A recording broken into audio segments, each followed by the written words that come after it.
أعوذ بالله من الشيطان الرجيم.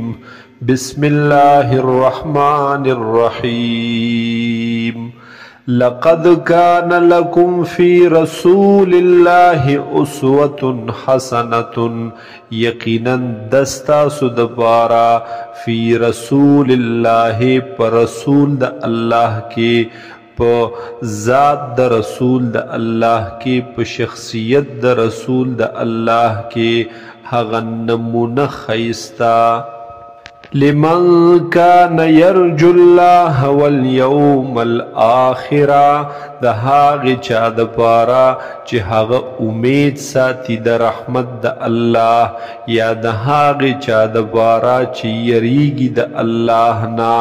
واليوم الآخرة او یریږي د ورځ اخرینا یا امید ساتي د رحمت د الله پاغې ورځې د قیامت وذکر الله کثیرا او یادوي الله لره ډیر ډیر ولما رأى المؤمنون الأحزاب او هاغه وخت چې ولید المؤمنانو لخکرو د کافرانو لرا قالوا نویل دوی هذا دا چې دی ما دا هاغه دی وعدنا الله ورسوله چې وعده کړی و زمونږ سره الله تعالی او رسول د هغه وصدق الله ورسوله او رشتیا ویلی دی الله تعالی او رسول د هغه وما زادهم الا ایمانا وتسلیما او زیات نکړو دوی لرا مگر په اعتبار د ایمان سره او په اعتبار د منلو سره من المؤمنین رجال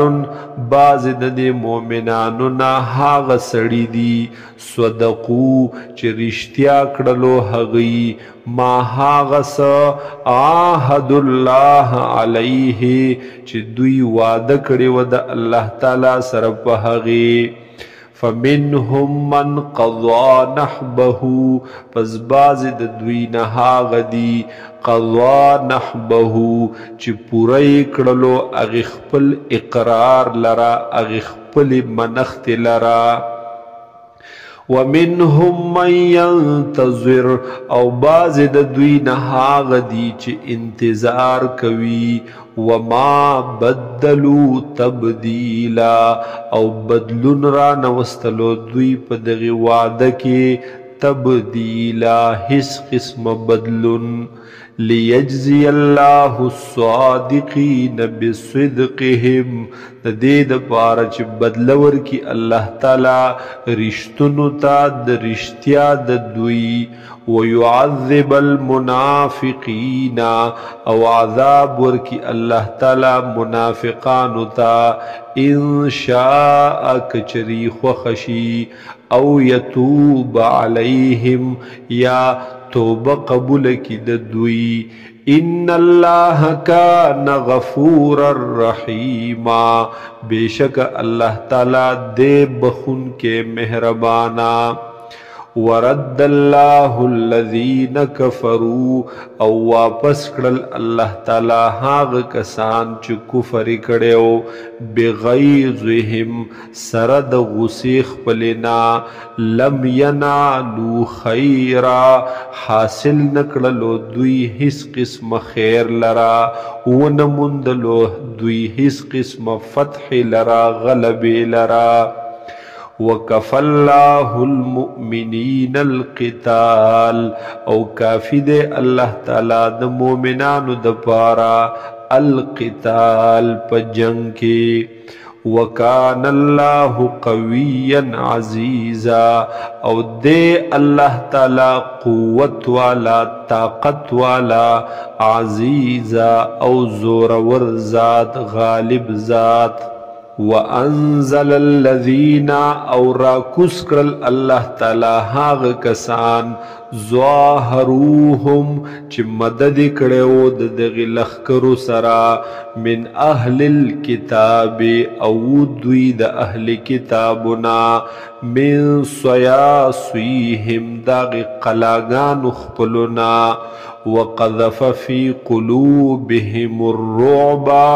او اغرزولو الله تعالی پزړونو د دوی کې الرعب ير لرا رعب لرا فريقا تقتلون ويودلا تقتلون چې قتلول تاسو هغوی وتأسرون فریقا او قید کول تاسو یو ډله د دوینا وأورثکم ارضهم او په میراث کې درکړل الله تعالی تاسو ته ارضهم هغه ځمکه د دوی ودیارهم او کورونه د دوی واموالهم او مالونه د دوی وارضا او داسې ځمکه لم تطؤوها چې تاسو قدم نو کې ښودلی په هغې کې وکان الله على كل شيء قديرا